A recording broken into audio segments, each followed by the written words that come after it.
কিশোরগঞ্জে appeal করে প্রার্থিতা ফিরে পেয়েছেন বিএনপির বিদ্রোহী প্রার্থী শেখ মুজিবুর রহমান ইকবাল সহ ৫ জন প্রার্থী।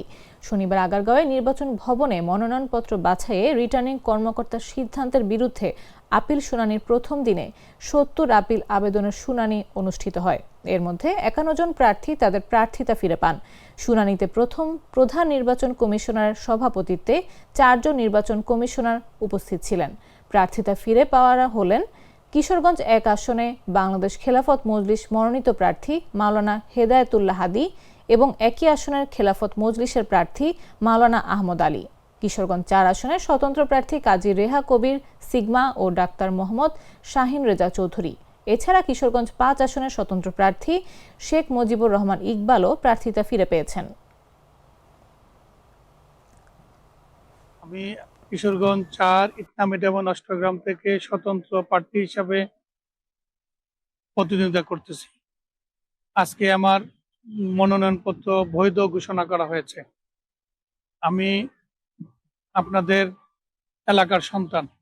বিসমিল্লাহির রহমানির রহিম। আসসালামু আলাইকুম। আমার প্রাণপ্রিয় অষ্টগ্রাম ইটনামিটামইন এলাকার সম্মানিত এলাকাবাসী, আপনারা ইতিমধ্যে জেনেছেন আমার মনোনয়নপত্রটি গত ৩ জানুয়ারি ২০২৬ বাতিল ঘোষণা করা হয়েছিল। আপনাদের যে ভালোবাসা, যেই আবেগ আমি দেখেছি, সে আবেগের প্রতি শ্রদ্ধা রেখে আমি আবারও অ্যাপিল করেছি নির্বাচন কমিশনে। নির্বাচন কমিশন সেই অ্যাপিলের পরিপ্রেক্ষিতে আমাকে আজকে আমার মনোনয়নপত্রটি আবার বৈধতা ঘোষণা করেছেন। আমি সেই কারণে আপনাদের কাছে আমি কৃতজ্ঞ। আমি অতি শীঘ্রই আপনাদের মাঝে আসব।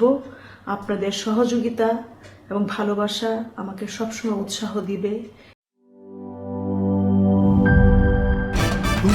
ভয় পাস না, এটা কসমিক ডোর। স্বপ্নের আরেক নাম কসমিক ডোর। এর ওয়াল থিকনেস ও রিপ থিকনেস বেশি থাকায় এটাকে 50 বছরেরও বেশি। কসমিক ডোর, নিশ্চিন্তে 50 বছর।